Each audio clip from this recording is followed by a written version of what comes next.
drawing inspiration from the 1970 Boss 429 Mustang. The 729 Mustang has a custom wide-body kit and a Sherwin-Williams Grabber Green exterior which pays tribute to the classic pony car. The model also features a functional hood scoop and unique fender flares which were 3D printed by Stratasys. Designers also installed a number of carbon fiber components including a front splitter, side skirts, and a rear spoiler. There are also carbon fiber mirror caps, a revised grille, and a blackout appliqué on the rear of the car.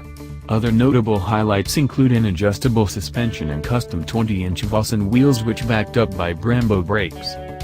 The car's interior has been extensively modified as it features Recaro racing seats, a roll cage, and Kidskin leather upholstery. The rear seats have also been removed and replaced by a carbon fiber module developed by Anderson Composites. Motivation is provided by a 5.0-liter V8 engine which has been equipped with a cold air intake and a new Roush Performance supercharger kit. This enables the car to have more than 700 horsepower, 522 kilowatts, and 610 pounds-to-foot, 826 Newton-meters, of torque.